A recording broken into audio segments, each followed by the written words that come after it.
Ever since the day that I arrived in New England, my Midwestern prairie heart has been enamored with the ocean. Have you all seen this thing? It's bonkers. And knowing of my fascination with the sea, my mom gave me this very cool present for my 40th birthday last year. She bought me a ticket for a 4-day excursion on an actual tall ship on the actual ocean. The boat is called the Louis R. French, and it is the oldest schooner still on the water. It's a gaff-rigged, topsail, double-masted schooner. And I have no idea what that means, but I think it basically means that it's like really old-timey. So it came to pass that I spent 4 days on this huge old boat built in 1871. And one morning, I was sitting in the crowded little kitchen below deck, and I looked up at this huge beam that I noticed across the center of the ship, and it was labeled with the original serial number from 1871, where it was made. So I turned to our captain, Captain Becky, and I asked how much of this ship is original to the year 1871. Well, she said, putting her hand up on that beam, this beam here. Also, maybe the iron bell at the top of the mast. I was floored. This oldest schooner on the water was almost all new. Now, you might be familiar with the ship of Theseus, a thought experiment handed down to us from the old Greek philosophers.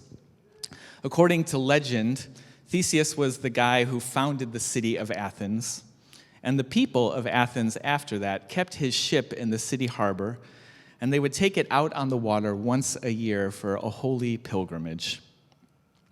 After a few hundred years, though, of maintaining the ship in the harbor and taking it out every year and replacing the planks as they rotted away, some of these Greek philosophers in Athens began to wonder, if every part of the ship has at some point been replaced, is it still the same boat?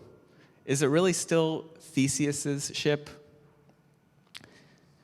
Now, if you're not embarking on an old-timey sailboat, this question of Theseus's ship may feel distant to you. But this same question, I think, shows up in our spiritual lives, too. Some of us here have been hurt by religion, and some of us have been saved by it. And religions, by and large, are a lot like old ships, passed down through the generations, constantly in need of maintenance and renovation. And some religious conservatives, the fundamentalists, will tell you that renovations are never necessary. No updates are needed. No planks need to be replaced. But religious progressives understand that religion is always being updated, and that's what keeps it seaworthy and useful. And when we say that we want to be spiritual but not religious, it might be because there is a dangerous amount of rot in the tradition that we were born into. And there are 1,000 good reasons to want a clean break from institutional religion. And I can certainly understand not wanting to renovate a leaky old boat that was built for another time, particularly because that work of renovating it has to be done while you're already out on the ocean, already on life's journey. But the ocean isn't necessarily safer alone in a rowboat either. The role of tradition is to make present the wisdom of generations past, as we heard in our reading. And then our job is to apply it to the moment we're in for nothing less than our survival and our liberation. I think Professor Asasi Diaz would remind us to grow where we are planted, but with an emphasis on the word grow. Take whatever nutrients we find in the soil around us and grow something new from them. I'll say this, I'm glad that I didn't try and spend 4 days on the ocean in a 150-year-old boat that hadn't had any parts replaced since it was made. In fact, there aren't any boats 150 years old for whom that is true. And there aren't any religions either around still that haven't changed in the last 150 years. One of my earliest memories of witnessing this kind of evolution of a religious community was in my high school youth group. For the 4 years I was in high school, my youth group was the touchstone of my week. Every Wednesday night, we would gather and we would do a check-in that was absurdly long. I have this sense that other groups would do like activities or maybe like have topics of discussion. Not us. It was just a check-in for 90 minutes all night, every week. And I loved it. That space to listen so deeply and so consistently to the people in my community, and that space to speak and be heard by my people, it was liberating, and it was soul-saving. But then, I had been out of high school for about a year when I went home for a summer break, and I decided to visit the youth group one Wednesday evening. And you're not going to believe this, but there were all these new people there. And these new people who were so young, who I didn't even know, they talked about the shallowest things all night long. I spent the whole evening mourning the loss of this once sacred, valuable group, thinking about how as soon as my generation had left, the whole thing had fallen into disrepair. And then at the end of the meeting, after 90 minutes of unspiritual, unmeaningful, boring-ass conversation, this one kid in the group says to everyone, he says, "You know, this is the only place in my life where I can really be myself. And if it wasn't for you all, and if it wasn't for this place, I don't know what I'd do." And at the time, can I be honest here, just between us and those of you online and anyone watching YouTube later, just between us, at the time what I thought was, "Kid, you don't even know what spiritual is." I was almost offended by it. But today, with some distance, I have begun to wonder if maybe spiritual depth and real connection isn't always something you can see from the outside. And maybe the youth group had fallen into disrepair, and maybe it was only a fragment of its former self. But maybe even a fragment of unconditional love is enough to transform somebody's world. Or maybe traditions evolve and culture changes, and growing up requires some openness to change that I'm clearly still learning. Maybe it means considering that what worked for you isn't what will work for the next generation. At our last worship gathering 2 weeks ago, Leona reminded us that home is where you make it. And some people will tell you that home is a thing that never changes. And some religious people will tell you that a tradition is a thing that never changes. And some love songs will tell you even that a person never changes. Friends, it's all baloney. They're all just Theseus's old ship. Grow where you are planted, but remember to grow. Grow your sense of home, grow your tradition, and grow yourself towards love and towards liberation. Now, I had that feeling again recently, that awful returning to visit the youth group even after you've aged out feeling.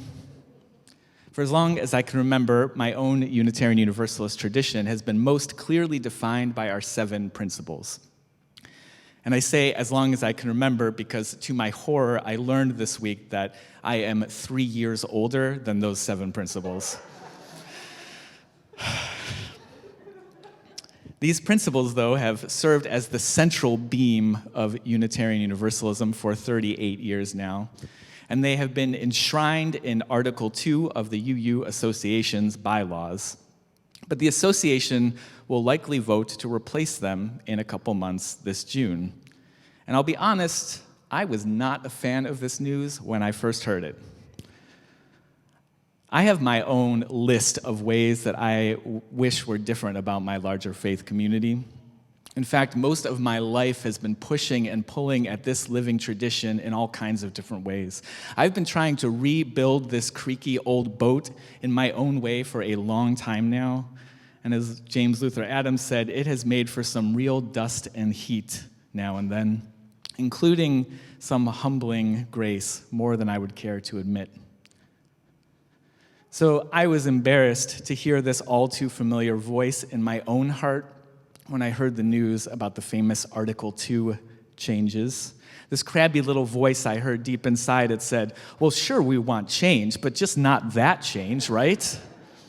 Maybe somebody has said that to you when you've tried to replace some old rot. After wrestling with these feelings, though, and after about 14 Facebook posts came across my feed about it, I eventually got it together, and I took a deep breath, and I clicked the link.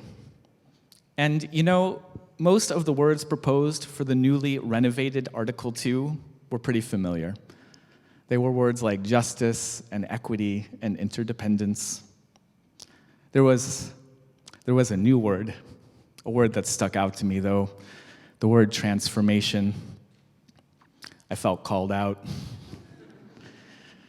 And it said, we covenant to collectively transform and grow spiritually and ethically.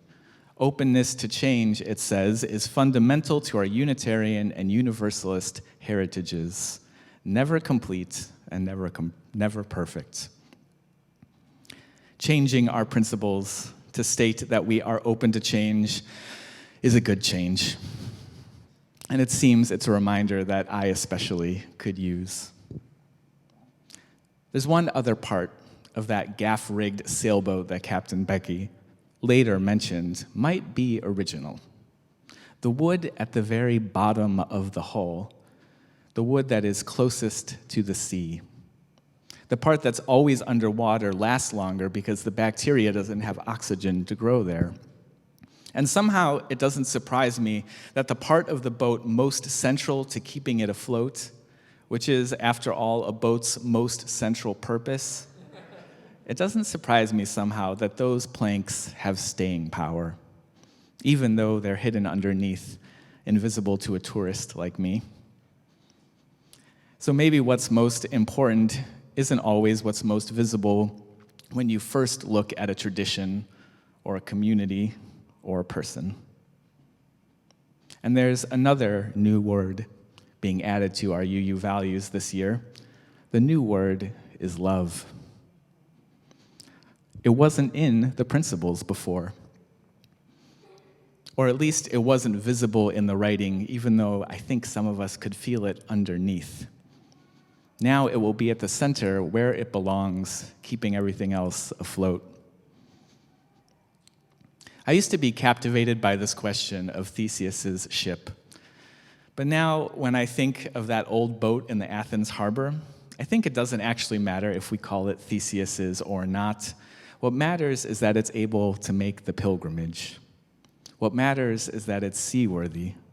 What matters is that each new generation is able to take what was handed down to them and make use of it for their own survival and liberation. The important thing about a sacred text or a spiritual practice isn't winning an argument over what it was supposed to mean 1,000 years ago. The important thing is whether it makes you a more loving person this year. So if you have been hurt by a religion that raised you, friends, know that it is okay to make a clean break. And know also that it's okay to replace all of the rotten parts, even if that means that just a sturdy beam at the center and maybe some old planks down below are all that's left of the original. And if you have been saved by a religion that offered you at least a fragment of unconditional love when you needed it the most, well, hand that fragment down to the next person in whatever form they need it. May we make the ship anew as we sail it together, beloveds, and may we grow together toward liberation and love. Amen.